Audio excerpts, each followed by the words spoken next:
Mama wanna get it nice.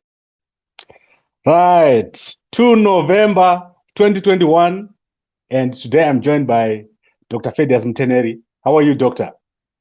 I'm very well, Gambakwe. Thanks for having me tonight. Good evening, viewers. Fantastic. And Doctor, today we want to continue with the topic that we've been looking at, which is to do with the visit of the UN Special Rapporteur and the events that have occurred thereafter.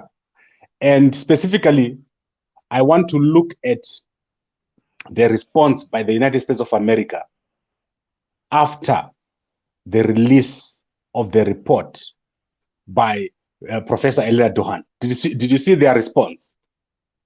Yeah, I did. But if you have a video, I think we can just have a view at it again. Okay. But I've definitely seen it. Basically, what happened is that the United States is saying whatever Professor Elena Dohan said, they do not mind what she said.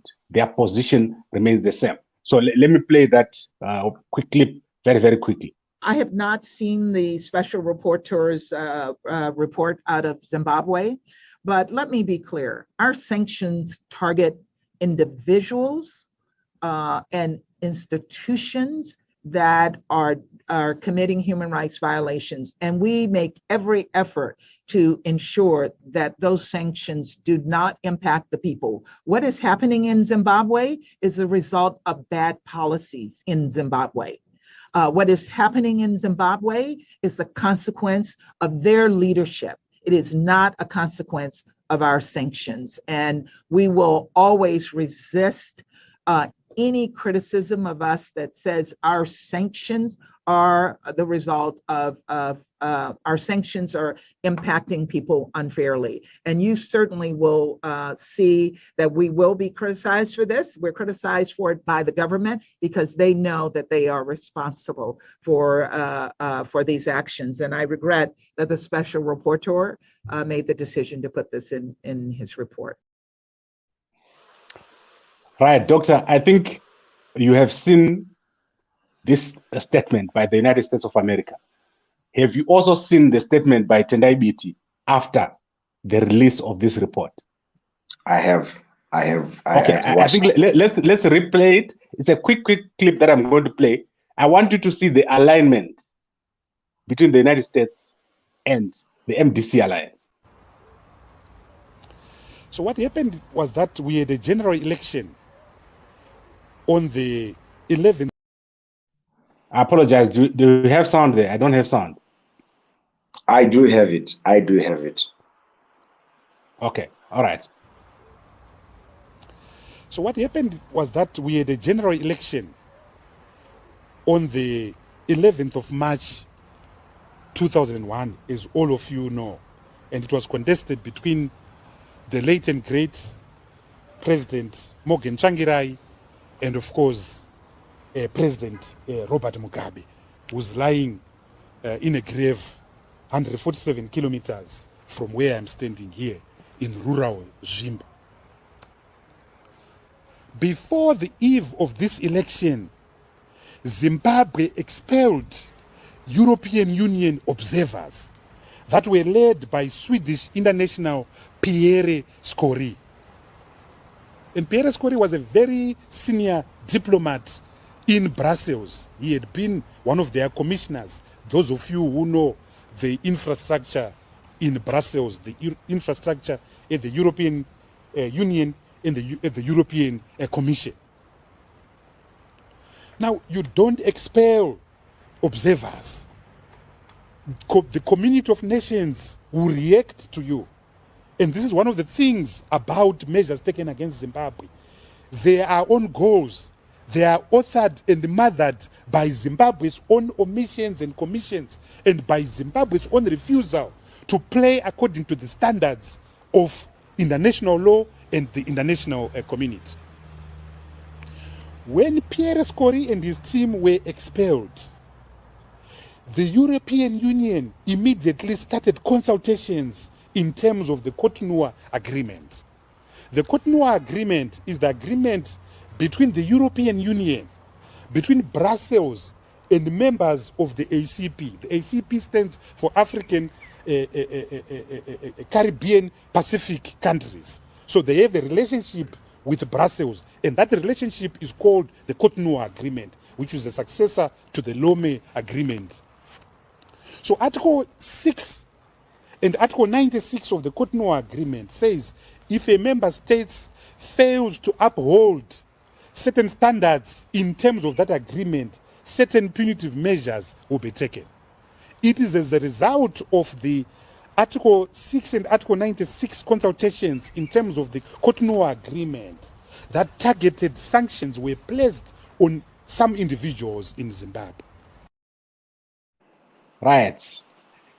That was a very, very good background on the sanctions in Zimbabwe from the Europeans.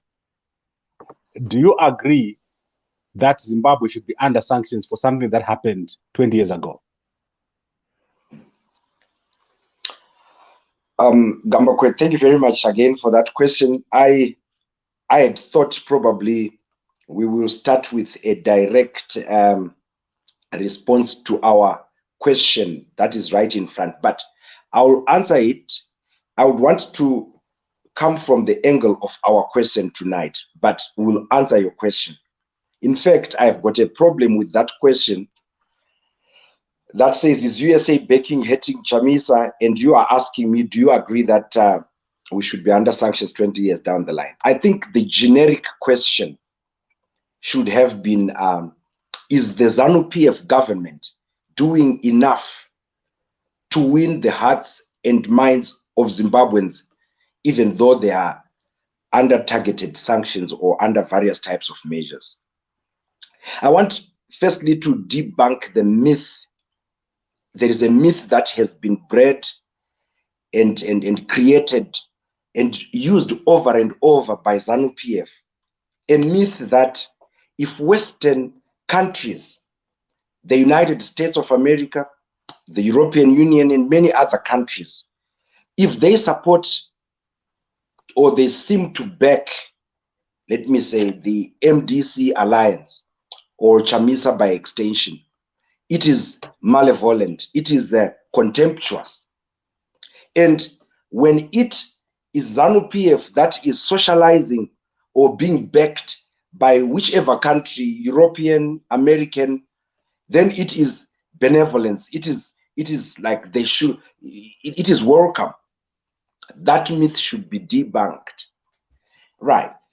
Zimbabwe in general, and ZANU-PF in particular, has historically been backed by different countries, by foreign countries actually.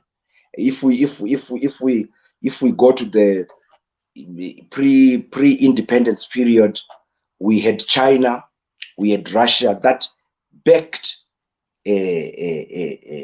Zimbabwe, and against the Smith regime, which used to which colonized Zimbabwe, which used to abuse the Black Africans in Zimbabwe, and as you would know, they came under heavy sanctions from Britain itself, and even from their friends in the United Nations. They were under sanctions, and it was a response by those countries to the behavior of the Smith regime itself. And ZANU-PF received backing. In other words, there was a lot of talk about how sanctions would probably change the behavior of Smith. All right, so the issue of sanctions in Zimbabwe is not a new thing that we have. Nobody has put this question today than Tendai Biti has done. I think he has done justice to this question. So you are asking me, should Zimbabwe remain under sanctions today? I think it is everyone's agreement that sanctions should go, or they are not good for any country, and that sanctions by their very nature will end up having other consequences. But I want to put it and say, It is not in these puerile moves by ZANU-PF that they use or they actually invoke and evoke sanctions as a political tool, as a political weapon, particularly towards elections. That's when they start to talk about sanctions, how they are hating, and they use it in a, like I said, in a very puerile kind of way, where you can see that they want to gain political mileage, and in the end, they play political games with people's lives. Yet the issue of sanctions is purely an issue that the Harare government can deal with.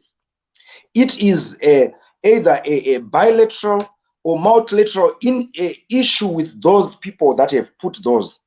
And for Zimbabwe, it is an issue to do with things like corruption, things like abuse of people's rights, all those issues that we know are happening in Zimbabwe. And we say, can't Zimbabwe, that's why I say the generic question should be, is ZANU-PF government doing enough to win the hearts and minds of the people of Zimbabwe and even of the international community? Then if it is not, what is its plan? These sanctions will not go through political rallies or the kind of childish moves that they are doing. But there is no question, that sanctions are not good, either not for Zimbabwe, not for any country. But they are, remember, this is a tired debate, that what about the sanctions that the Zimbabwe government has put on the people in Zimbabwe? Last week alone, we saw how the president of the biggest opposition in Zimbabwe was trailed and at times his life threatened, and how the ZANU-PF people themselves, went around and tried to stop him from carrying out his democratic and constitutional right to campaign and meet people in Zimbabwe for election. And those sanctions that the Zimbabwe, the Harare government is putting on the people of Zimbabwe by not investigating, by not bringing to book the people that are carrying out those things. There are so many examples. There is a lot of corruption that has been reported. And corruption in Zimbabwe is not starting now. It started way back in the 80s. We know the Willowville scandals. Dr. Magaisa has published a very good report on how corruption happened during the agricultural mechanization program. All those things have not been dealt with. No one has been brought to book. Are those not sanctions which are being put by the Harare government on Zimbabwe? Why are we not talking about those sanctions? So that is why I say, in as much as everyone wants both these sanctions to go, are we doing enough to let these sanctions go? I think that is my initial response, Gambagwe. Okay. So, Doc, I think my question is not answered. Okay. Is Zimbabwe, is it right to continuously punish Zimbabwe for something that happened 20 years ago? I will still answer you the way I answered you. Is it right for Zimbabweans to continue to be denied their space to carry out political activities in Zimbabwe? Is it right for Zimbabweans to continue to wallow in poverty under a corrupt system which has got names and details of who has done what, and therefore depriving Zimbabweans of the benefits they can have from their own resources? Is it right for Zimbabweans to continue to have that? Is it right for Zimbabweans to continue to have one broadcaster in which only the ruling party activities are beamed live or otherwise? Is it right that Zimbabweans should continue to live under those sanctions? is it right that Zimbabweans today, 20 years, 40 years after independence, they continue to skip their borders, to seek refuge in other countries, in neighboring countries, because there is political violence, because there is abuse of human rights, because there is torture, because there are abductions? Is it right that Zimbabweans should continue to be under those sanctions? Kambakwe, that is my question to you today. Okay, so let's go to Biti again, and let's see what he says about the sanctions. I want us to go a little bit into the policy of the MDC. The MDC alliance, led by Advocate Nelson Chamisa, stands for the end to the isolation of Zimbabwe. And this is not a new thing. It is stated clearly and unambiguously in our Smart Blueprint Doctrine document that was published in June of 2018. Okay, so what BT is saying here is that the sanctions should only be removed in line with the program that the MDC has put in place. Is that correct?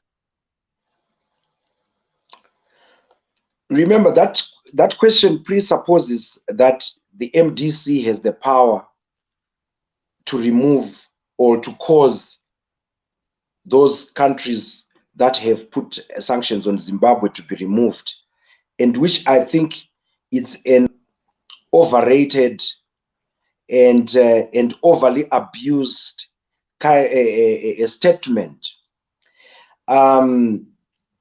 And it has been used by the ruling party, and they have, in fact, I should say, President Mugabe, and under President Mugabe particularly, they did well to do that megaphone kind of approach to the issue of sanctions, in which they both for academic purposes and political purposes managed to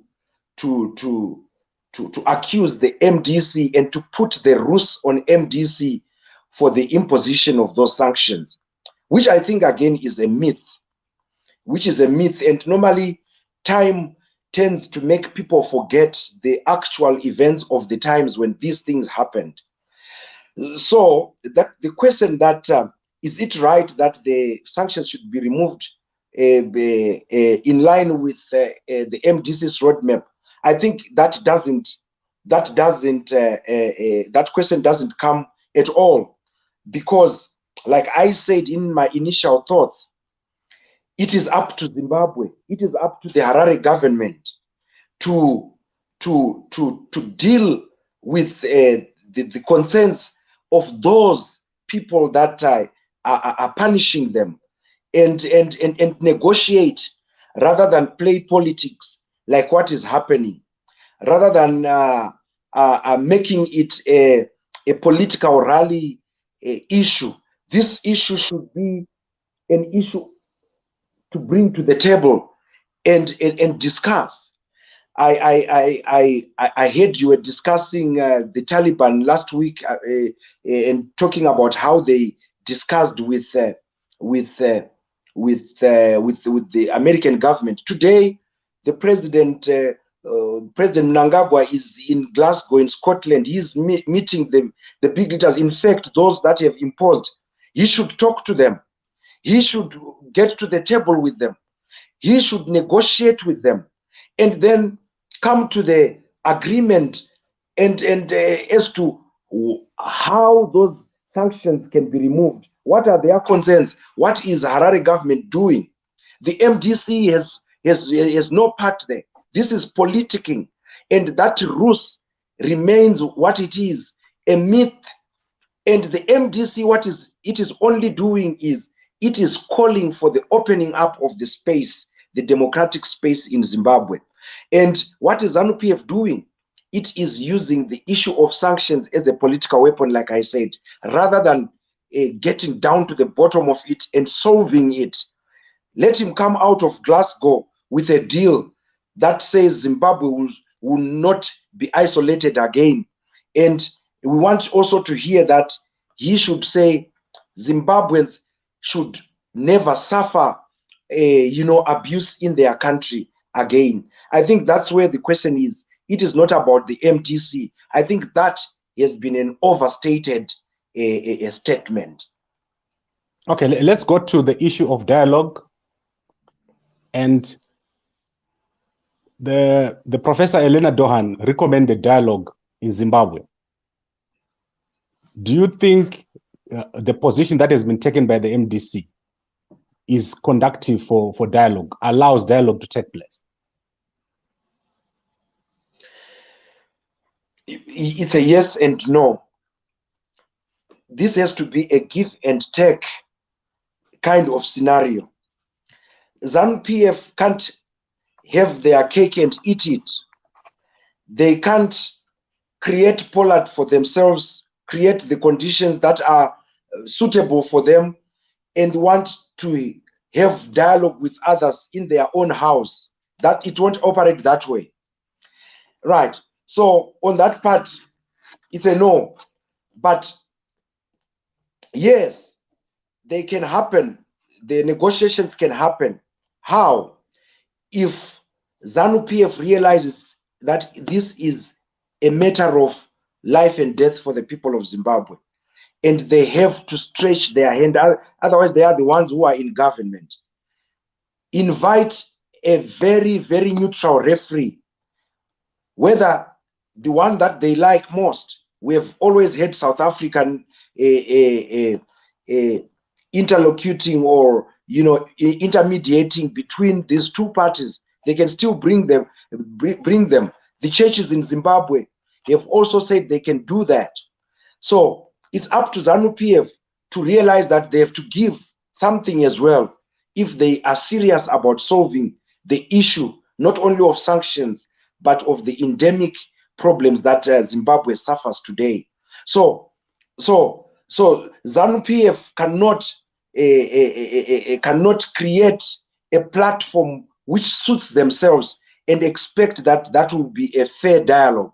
So I think the MDC is actually justified in their calls for a much fairer, much neutral dialogue, which is refereed by someone who is much more neutral. I think that's how I would answer that question.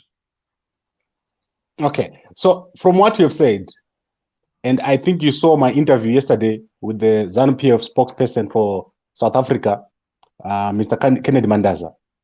That is not going to happen. The ZANU-PF is not going to allow it. They will not have a dialogue which is mediated outside of Poland. There was even a delegation from South Africa which came to try and do that and have a delegation for a mediator from South Africa to deal with the issue of dialogue, which means we have a stalemate. Don't you think the MDC should make the first move for the purpose of the suffering masses? Gambakwe, the nature of negotiations is such that people take positions. And what you hear the ZANU-PF gentleman saying is politicking, is part of negotiation process, in which, therefore, at some time when pressure is brought to bear, like I've discussed with you before, that South Africa has a leverage, has in fact a historical duty to assist in this matter. So at some point, pressure will be brought to bear. But let's not forget that we are facing an election right now. And as we go into the election, I think that issue of dialogue will still come. Let's get into the election. It will be contested again. The country will be ungovernable as long as ZANU-PF keep those positions. But as far as I remember, it was the MDC that called for the first dialogue to say, let's have a dialogue. ZANU-PF went on to form their platform, which is Poland. So whether they say on television that it's not going to happen, I believe it's just part of the negotiation process, which starts that way, where people take positions. But as we move forward, if there is seriousness from both sides that this stalemate should be fixed, they will come to the table. Okay, then let's conclude with the United Nations. If the United Nations makes a statement and the Americans, they continue to support the position by the opposition, is that not unilateral? Come again with your question.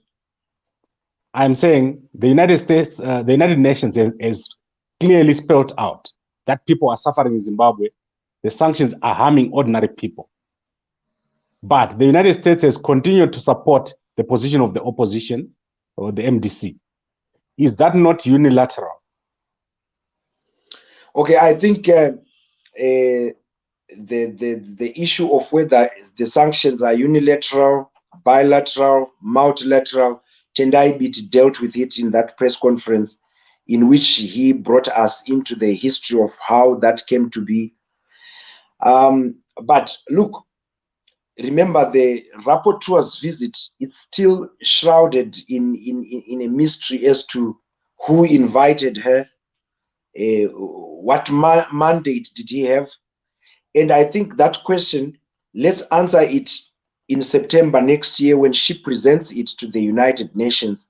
And then we see what the United Nations is going to say about it. Because remember, already there are questions as to the procedures that she took to come up with that report. There are problems with the kind of methodology she used to come out with that report. And so, in everyone's mind, there is still a question as to the credibility of her report. Remember, even looking at her own, at Mrs. Dohan's or Professor Dohan's history, of course, she is known to have worked for dictators to sort of, do some cleansing job for dictators. And actually, if we look at what she has done in those situations, her reports have not helped. If you read back, you will see that whether it is in Venezuela, whether it is in Belarus, her reports were not taken seriously, even by the United Nations itself. So let's wait. That question can only be answered when she presents her report on Zimbabwe, and if she faces the question of the methodology in which she used to come up with her conclusions, and if that methodology can stand the test of credibility with the United Nations, then I think we move from there. That question can be answered. Okay, but the United States,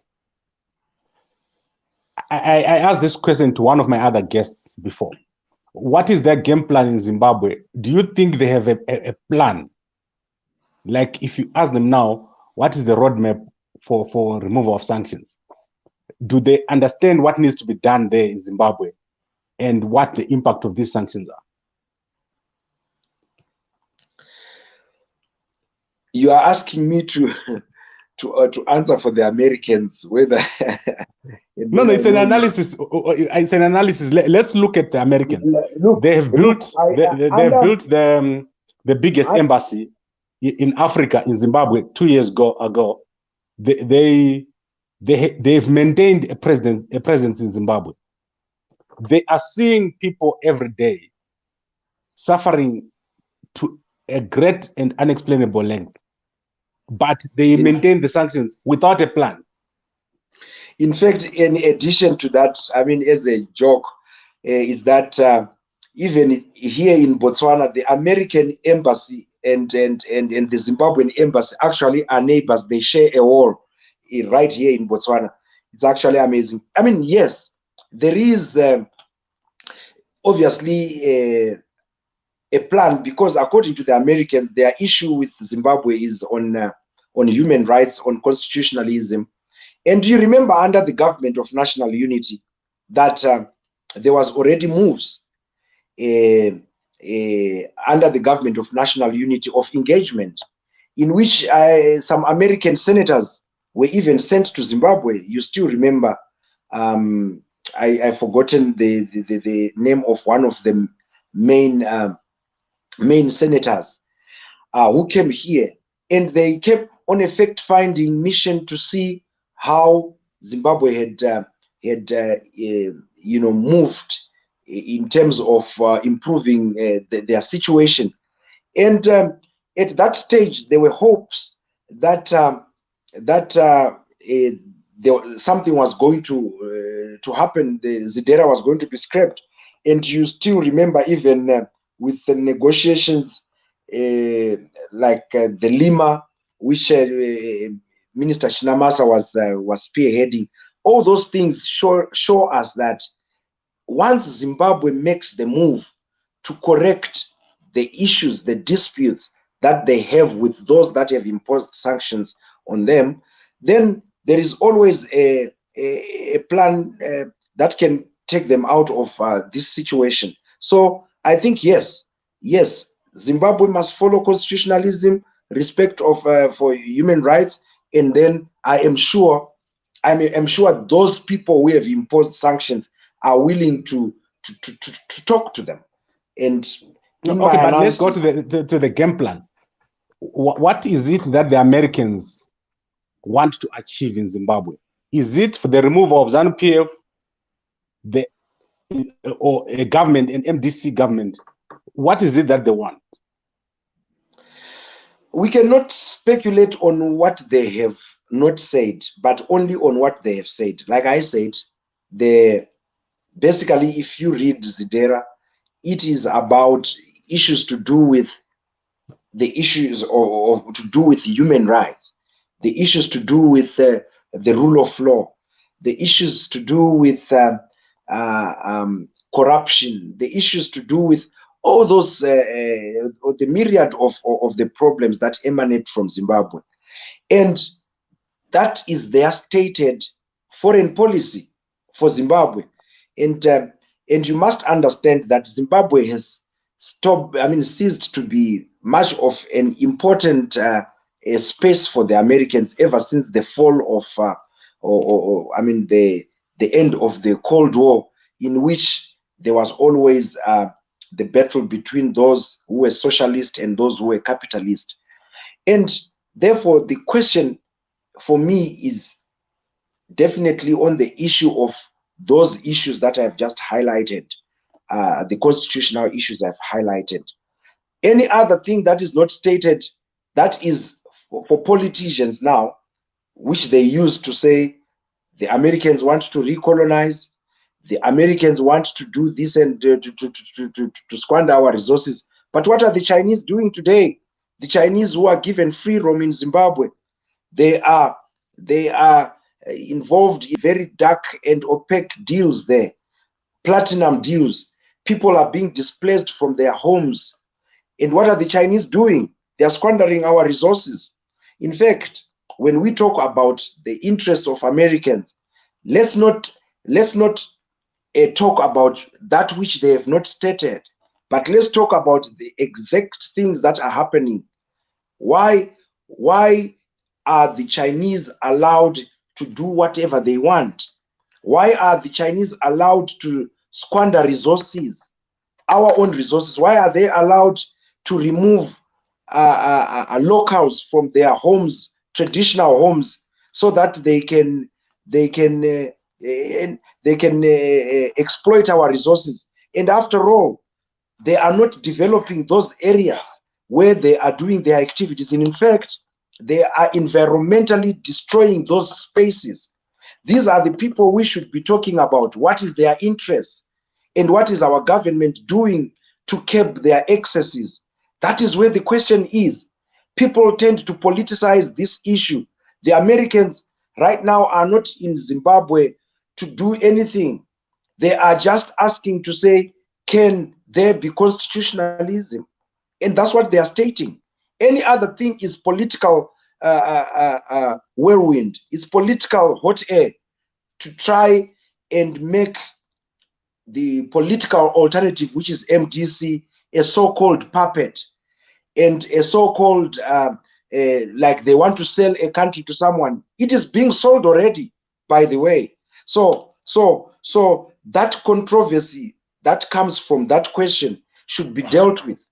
The Americans are stating that Zimbabwe should return to democracy, true democracy, constitutionalism, people's rights of freedom of speech, of freedom of association should be respected. And let's believe them for that. Let's believe them for that.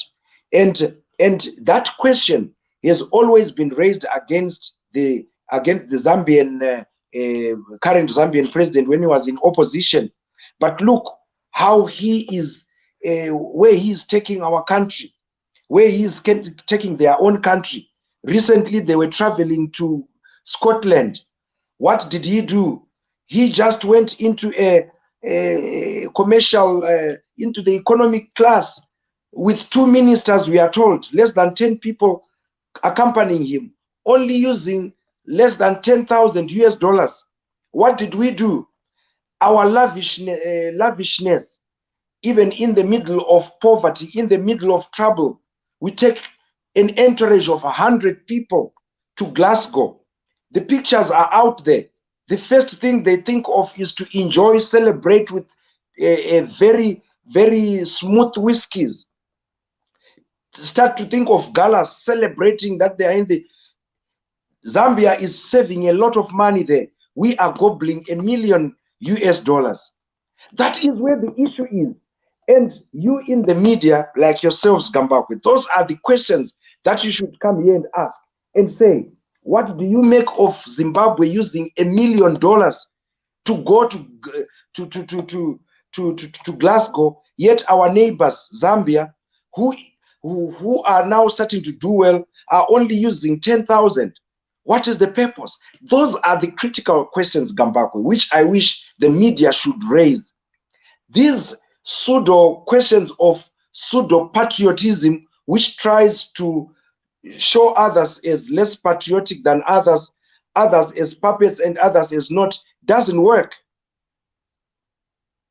Okay, Doctor, I'm hearing you, and I think you have articulated the same position that the MDC is articulating, which is that ZANU-PF must do everything. They must change. The opposition must not change anything, and then the sanctions will be removed. No. Clearly. Gambakwe, you are misrepresenting. Oh, so what should the MDC do? Okay. Listen, the problem in Zimbabwe today, both the MDC and ZANU-PF will have to take the share of their blame.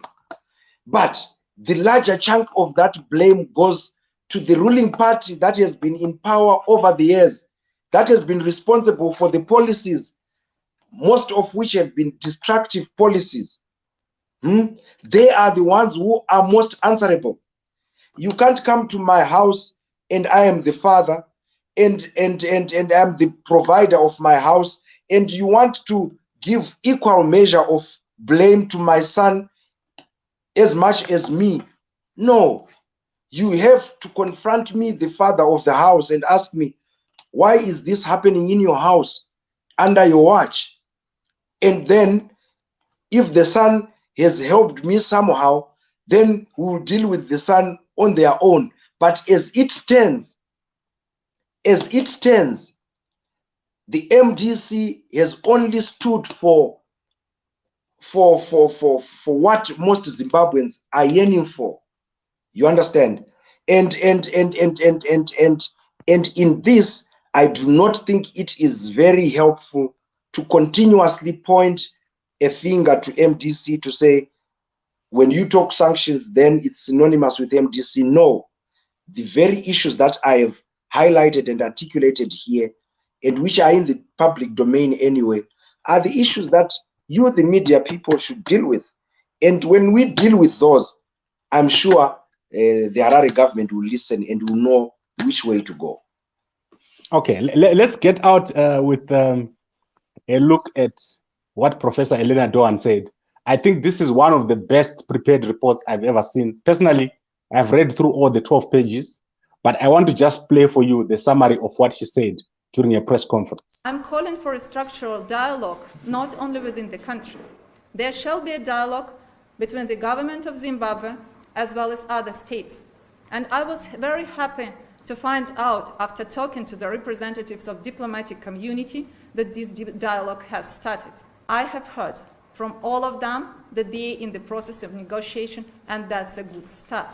Maybe the way forward will be a long one, but the beginning, every road starts with the very first step. The same exists at the national level. As I can observe, there is very high level of polarization in this society as concerns the approach of the problem of sanctions. That's why I call probably we shall forget about the sanctions rhetoric as an advocacy tool.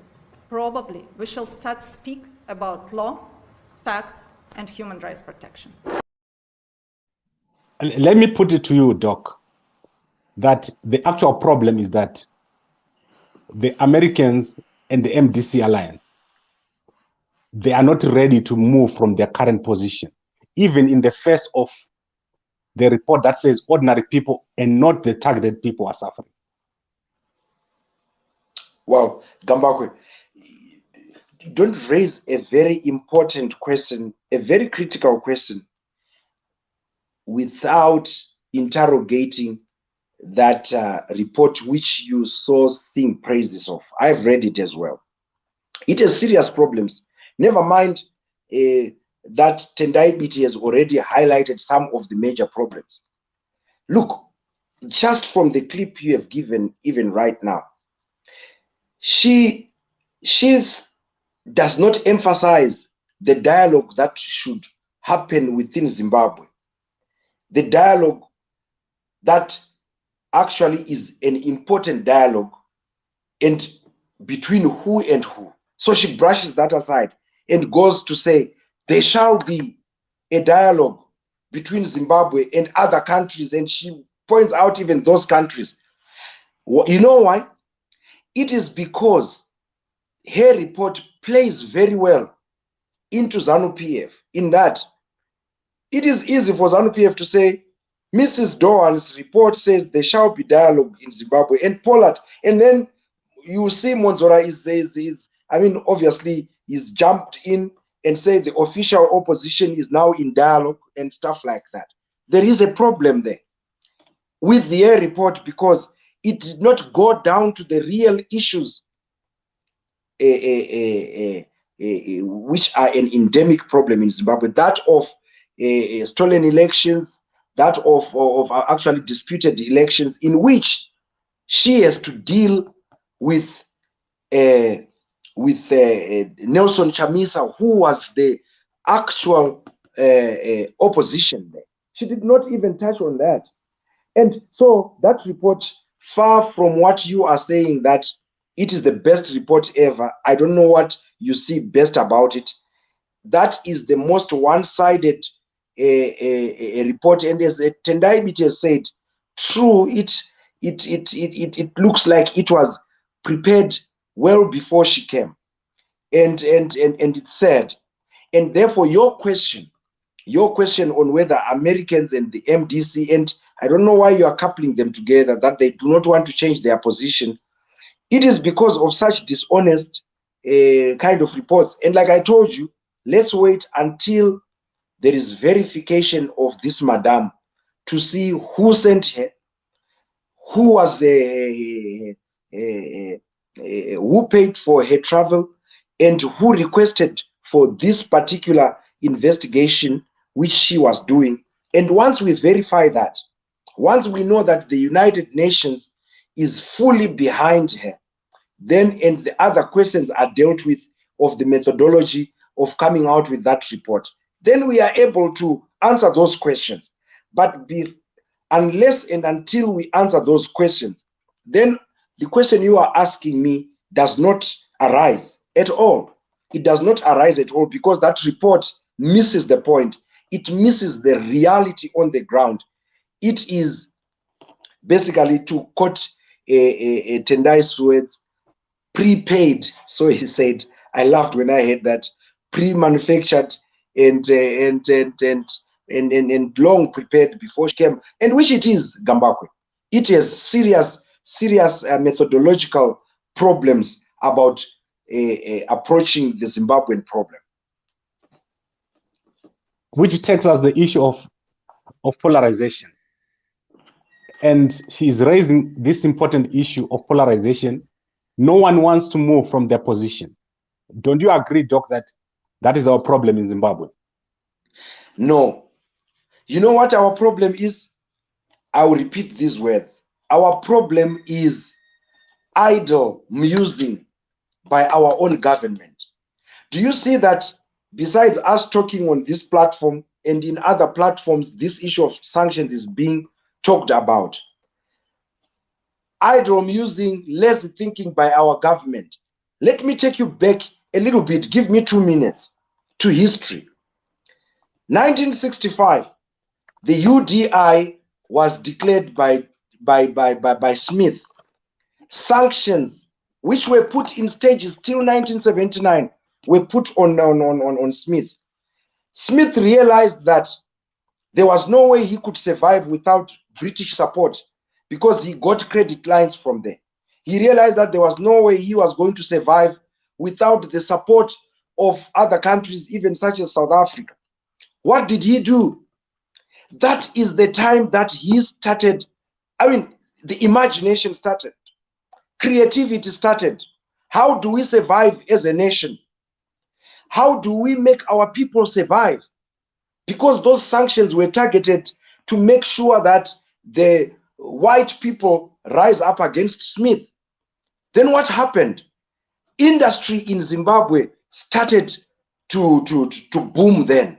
You would realize that, in fact, for us to be the leading, or to have gold as the leading export at that time, it was because of sanctions under the UDI, and because of the rise in gold prices at that time, it became our leading export, and we were doing very well.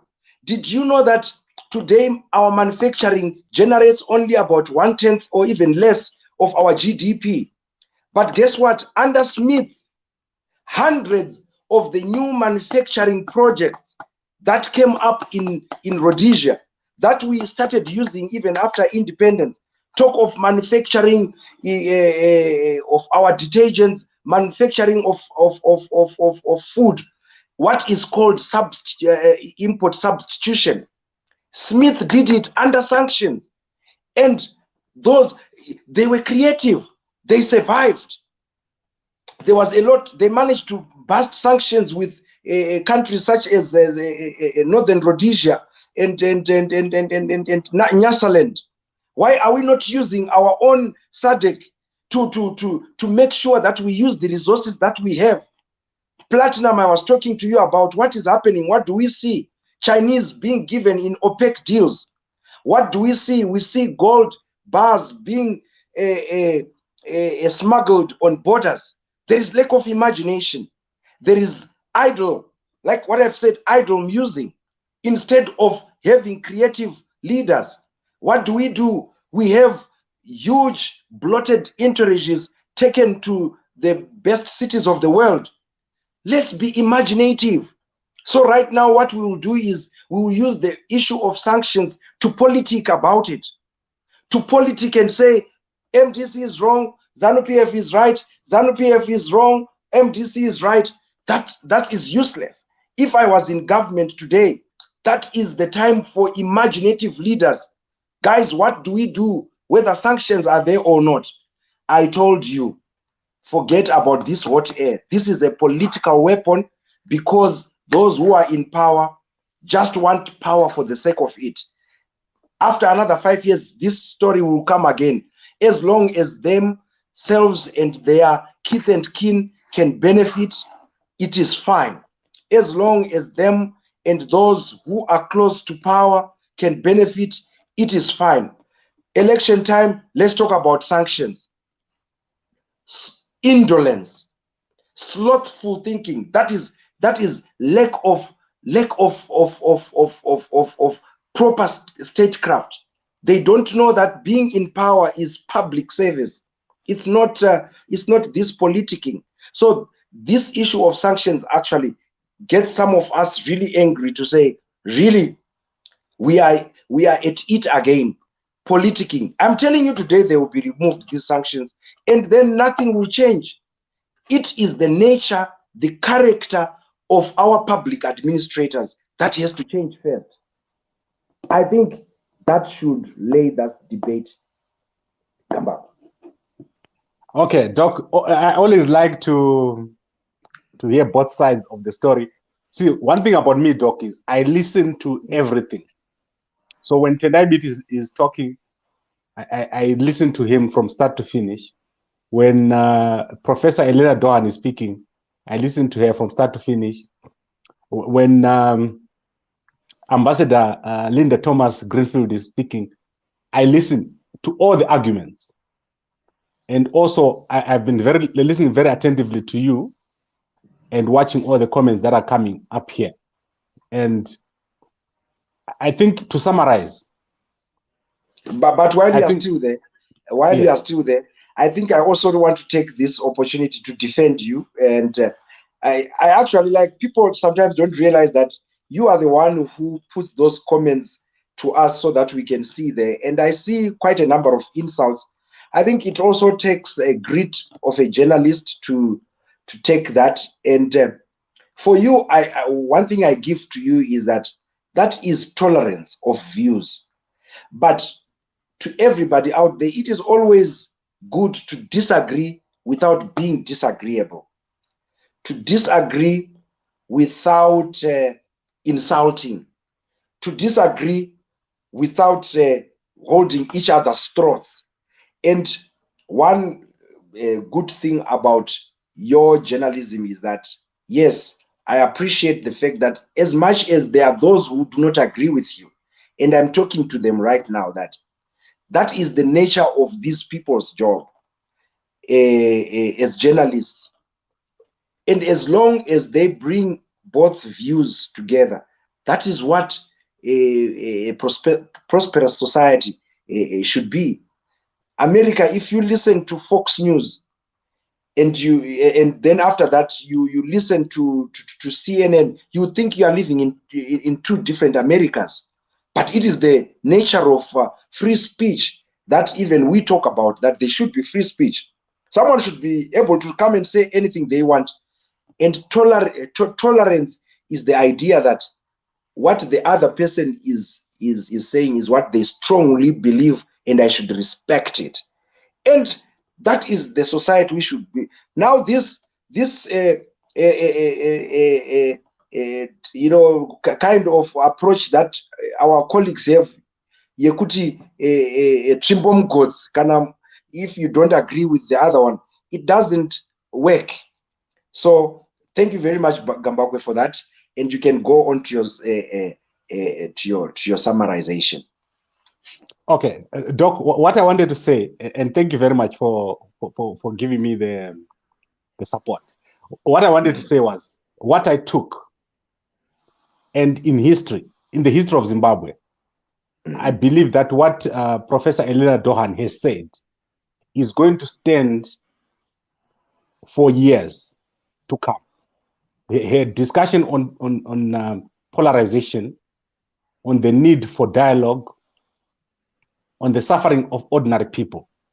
I think 10 years from now, everyone is going to go back to the report of Professor Elena Dohan, and they are going to see what a missed opportunity this was for a change in the way that we engage as Zimbabweans. Because this report is the first time that people are being put at the center of the issues. The politicians have got their own interests, but the truth is that ordinary people in Zimbabwe are suffering.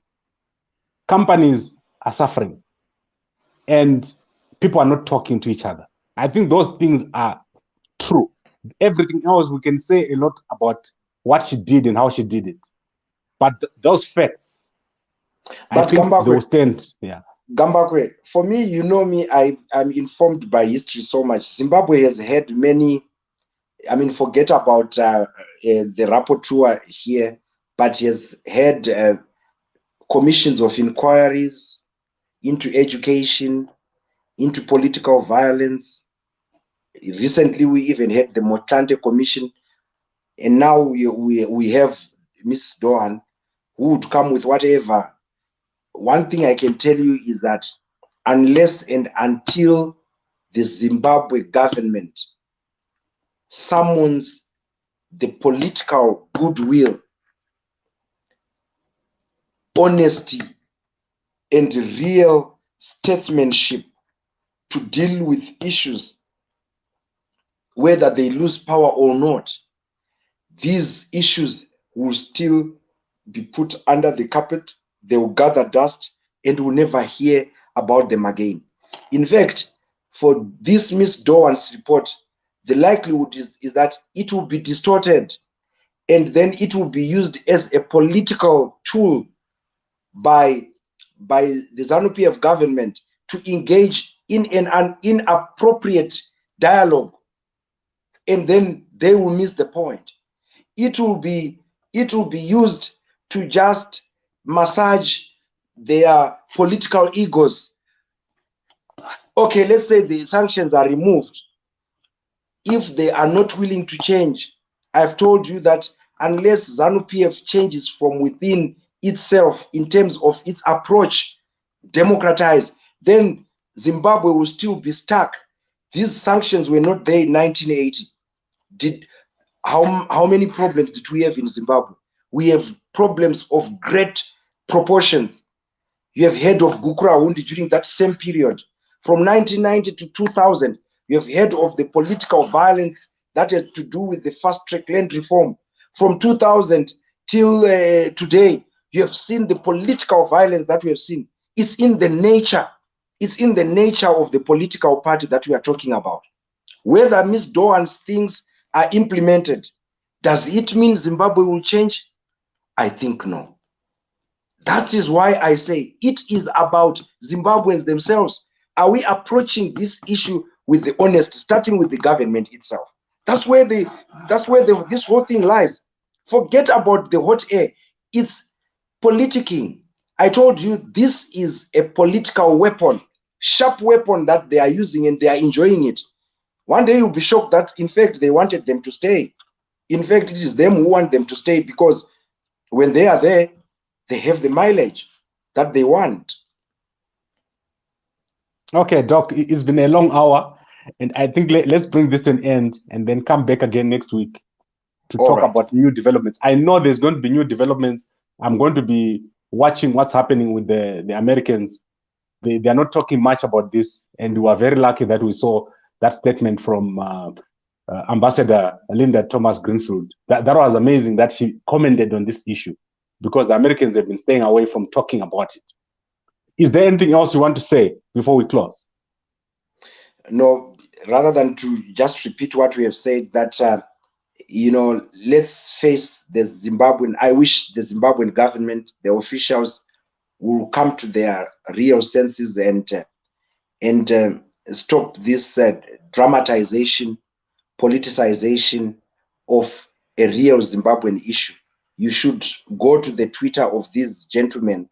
You will see that they play games. For them, it is about point scoring. I wish they can come to their senses, like that madman at Galilee who met Jesus. And when he met Jesus, the demons in him asked to say, "Can we please be chased out into the swine?" And he became sane. It is said when people came to see him, they found him sane, seated, not violent as he used to be, because the people in that area were scared of him. I wish there is a point at which ZANU-PF can meet that moment. When they meet that moment, Zimbabwe will come to its peace. I'm sure the young people in MDC, they are young. They are only advocating and for a better Zimbabwe, which most of them have not seen. And I wish, in my ending, to say all politicians, let them come together, sit down, deal with this issue away from the televisions, away from the microphones. And this should be a simple issue. And the next morning, Zimbabwe probably would be a land flowing of milk and honey. And we still stand by that promise. We wait for it. Whether we die before it comes, we still hope. All right. Thank you very much, Doctor. And I'll see you again next week. And good night. Thank you very everyone. much, Gambako. Cheers, man. Gambako Media. Gambako Media. Gambako Media. Rockina. Aiwaiwa. Aiwaiwa. Aiwaiwa. Aiwaiwa. Aiwaiwa. Aiwaiwa. Aiwaiwa. Aiwaiwa. Aiwaiwa. Aiwaiwa. Aiwaiwa. Aiwaiwa. Aiwaiwa. Hatichada kushahimba hatichada. Hatichada kushema basa hatichada. Hatichada kuchigano kote shironda. Hatichada. Hatichada. Hatichada shipatara shakafa. Mabengi hamuna kesh. Hatichada. Panu havana kesh. Hatichada. Hatichada. Hatichada.